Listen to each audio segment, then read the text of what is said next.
Hello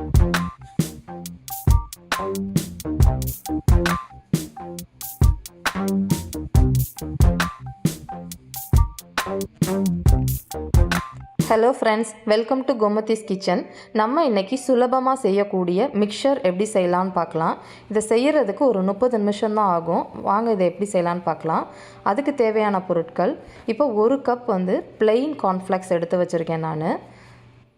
அப்புறம் 2.5 cup கடலை மாவு, 1/2 கப் அரிசி மாவு,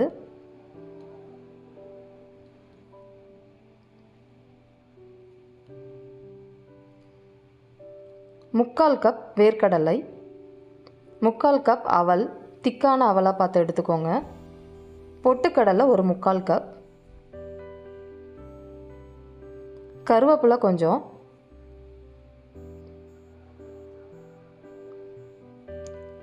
நான் மிளகாத்தூள் எடுத்து வச்சுருக்கேன் 2 டேபிள் ஸ்பூன், ஒரு கொஞ்சமாக பெருங்காயத்தூள், மஞ்சள் தூள், உப்பு, எண்ணெய் பொரிக்கிறதுக்கு. இப்போ இதை எப்படி செய்யலான்னு பார்க்கலாம் வாங்க.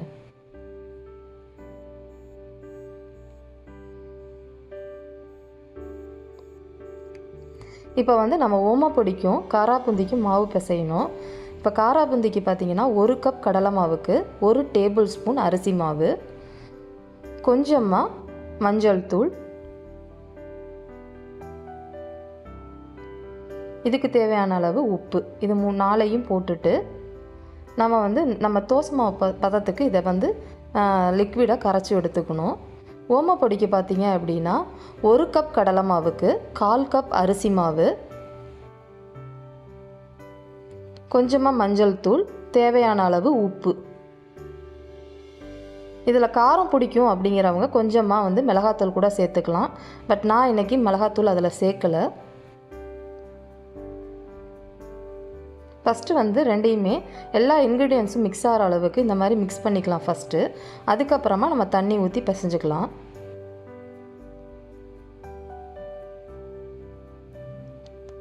இப்போ ஓமப்பொடிக்கு பார்த்தீங்க அப்படின்னா நம்ம சப்பாத்தி மாவு கன்சிஸ்டன்சிக்கு இதை பிசையணும். இப்போ நம்ம அதை ஃபஸ்ட்டு பிசைஞ்சு எடுத்துக்கலாம். இப்போ பார்த்திங்கன்னா இந்த மாதிரி ஒரு சாஃப்டான டோவாக நம்ம பிசைஞ்சு எடுத்துக்கணும். இது நம்ம ஓமப்பொடிக்கு இந்த மிக்சருக்கு சரியாக இருக்கும். இப்போ காராபூந்திக்கு பார்த்தீங்க அப்படின்னா நம்ம தோசை மாவு பதத்துக்கு லிக்விடாக கரைச்சி வச்சுக்கணும். இதுக்கு சோடா உப்பு நம்ம எதுவுமே போடணும்னு அவசியம் இல்லை. கரெக்டான கன்சிஸ்டன்சியில் இருந்துச்சு அப்படின்னா நம்ம பூந்தி பார்த்திங்கன்னா நல்லா முத்து முத்தாக விழும்.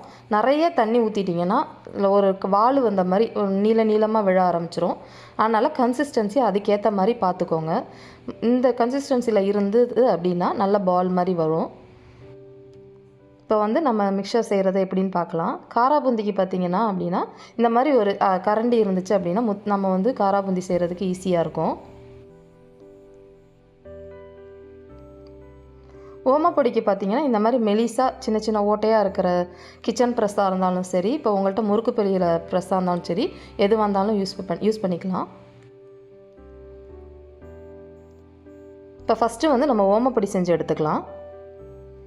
எண்ணெய் சுட்டுருச்சான்னு பார்க்குறதுக்கு கொஞ்சமாக மாவு போட்டிங்கன்னா இந்த மாதிரி எலுமிச்சு வரும். அதுக்கப்புறமா இப்போ நம்ம ஓமப்பொடி புழிஞ்சிக்கலாம்.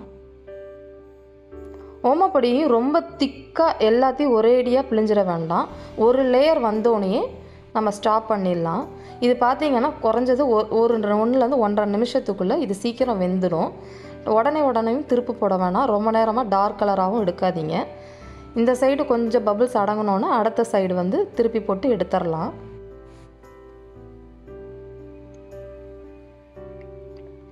இப்போ பார்த்திங்கன்னா ஒரு சைடு நல்லா கலர் ஆகிடுச்சு. மெயினான விஷயம் பார்த்திங்கன்னா எல்லாமே ஒரே மாதிரி ஈவனாக கலராக இருக்கிற மாதிரி பார்த்துக்கோங்க. ரொம்ப கருக்கிடவும் பண்ணிடாதீங்க.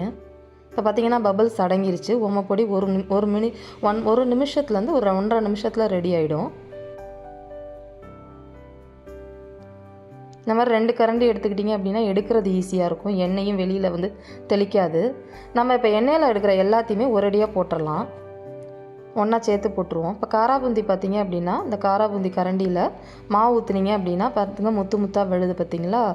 இப்போ கரெக்டான பதத்தில் இருக்குதுன்னு அர்த்தம். சப்போஸ் ரொம்ப லிக்விட் ஆகிடுச்சுன்னா வாள் மாதிரி விழ ஆரம்பிச்சிடும். அப்போ கொஞ்சமாக மாவு சேர்த்துக்கோங்க. கொஞ்சமாக கடலை மாவு சேர்த்து கொஞ்சம் திக்காக பண்ணிக்கிட்டிங்க அப்படின்னா நல்லா முத்து முத்தாக விழும். இதுவுமே ஓரளவு கோல்டன் கலராக நல்லா கிறிஸ்பியாக ஆகிற வரைக்கும் பொரித்து எடுத்துக்கலாம். இதுவும் அதே தான் 1.5 நிமிஷம் அவ்வளோதான் ஆகும். உடனே வெந்துடும். இப்போ பார்த்திங்கன்னா கோல்டன் கலரில் இருக்குது பாருங்கள், பபிள்ஸும் அடங்கிடுச்சு. இதுக்கு நீங்கள் சோடா உப்பு எதுவுமே போடணும்னு அவசியம் கிடையாது. அரிசி மாவு போட்டதுலேயே நல்லா கிறிஸ்பியாக இருக்கும்.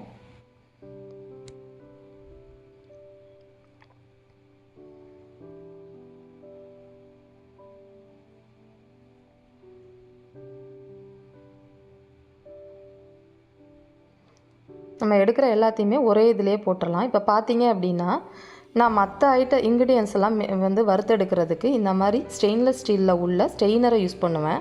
கொஞ்சம் அது வந்து நீங்கள் அவல்லாம் பார்த்திங்கன்னா ரொம்ப தின்னாக இருக்கும் இல்லையா, போட்ட உடனே பொரிஞ்சிரும். ஆனால் எடுக்கிறதுக்குள்ளே அதை கொஞ்சம் அவல்லாம் பார்த்திங்கன்னா கருகிடும் எண்ணெயோட சூட்டில். இப்போ இதுக்குள்ளே போட்டிங்க அப்படின்னா கொஞ்சம் நேரத்தில் பொரிஞ்சிரும். நம்ம எடுக்கிறப்ப ஈவனாக எடுத்துடலாம். ஃபஸ்ட்டு வந்து நான் இப்போ கார்ன்ஃப்ளெக்ஸ் போட்டிருக்கேன். உங்கள் ஸ்ட்ரெயினர் எவ்வளோ பெரிய சைஸோ அதுக்கேற்ற மாதிரி கொஞ்சமாக அதில் போடுங்க. நிறையா போட்டிங்கன்னா ஒரு சைடு வெந்திருக்கும், இன்னொரு சைடு வேகாது. இப்போ நம்ம வந்து அவல் பொரித்து எடுத்துக்கலாம். அவலும் அதே மாதிரி தான் பார்த்திங்கன்னா உடனே பொரிஞ்சிரும்.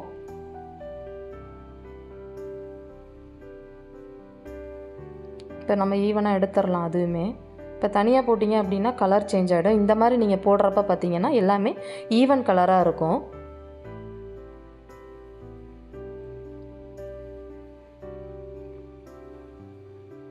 இப்போ வந்து நம்ம பொட்டுக்கடலை பொரித்து எடுத்துக்கலாம். பொட்டுக்கடலை வந்து ஒரு கோல்டன் கலர் ஆகிற வரைக்கும் கொஞ்சம் பொரிச்சுக்கலாம். இது வந்து ஏற்கனவே இது ரோஸ்டடு தான், அதனால் நீங்கள் போட்ட கொஞ்ச நேரத்தில் இதுவும் வந்து பொரிஞ்சிடும். இப்போ நம்ம எல்லாம் பொரித்து எடுக்கிற எல்லாத்தையுமே ஒரே பவுலில் எல்லாத்தையுமே ஒன்றாவே போட்டுருங்க. அடுத்து வந்து கருவேப்பிலையை போட்டுடலாம். கருவேப்பிலையில் ஈரப்பதம் இருக்கும் அப்படிங்கிறனால கொஞ்சம் எண்ணெய் வெளியில் தெரிக்கும். அதனால் கருவேப்பிலை பொரிக்கிறப்ப மட்டும் கொஞ்சம் ஜாக்கிரதையாக பொரிங்க. அது கழுவி அதை நல்லா ஒரு டிஷ்யூவில் தொடச்சதுக்கப்புறமா எண்ணெயில் போடுங்க.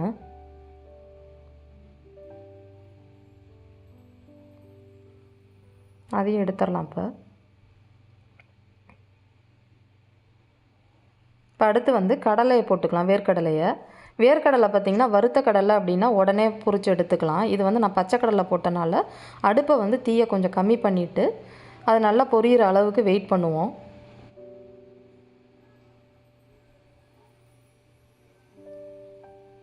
பார்த்திங்கன்னா கொஞ்சம் நேரத்தில் கலர் ஆகிடுச்சு. இப்போ ரெடி ஆகிடுச்சு நமக்கு. இதையும் எடுத்துடலாம்.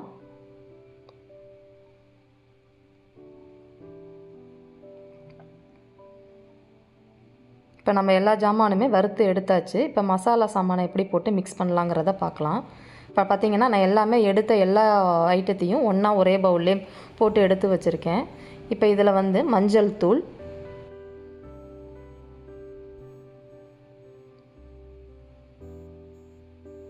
மிளகாய்த்தூள் அவங்கவுங்க காரத்துக்கு ஏற்ற மாதிரி போட்டுக்கோங்க. பெருங்காயத்தூள்,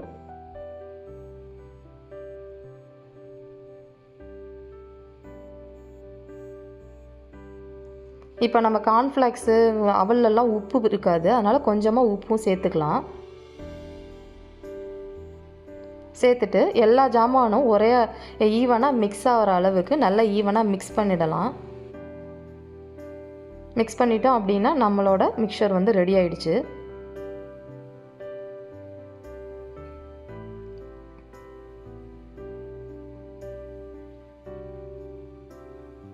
மிளகாத்தூள் ஒரே சைடாக இல்லாமல் ஈவனாக எல்லாத்தையும் இந்த மாதிரி மிக்ஸ் பண்ணிங்க அப்படின்னா மிக்ஸ் ஆகிடும்.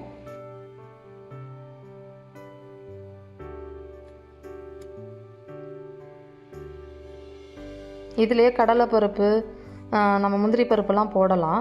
பட் கடலைப்பருப்புலாம் ஊற வச்சு பண்ணணும், அதெல்லாம் கொஞ்சம் முன்னாடியே யோசிக்கணும் நம்ம. இது அப்படி கிடையாது. நம்ம நினச்ச உடனே வந்து இருக்கிற சாமானை வச்சு மிக்சர் செஞ்சுட்டு ஒரு டீ டைமுக்கு ஒரு ஸ்நாக்காக கூட நம்ம சாப்பிட்லாம். இது மேக்ஸிமம் செய்கிறதுக்கு பார்த்திங்கன்னா ஒரு 30 to 35 மினிட்ஸ் அவ்வளோதான் ஆகும்.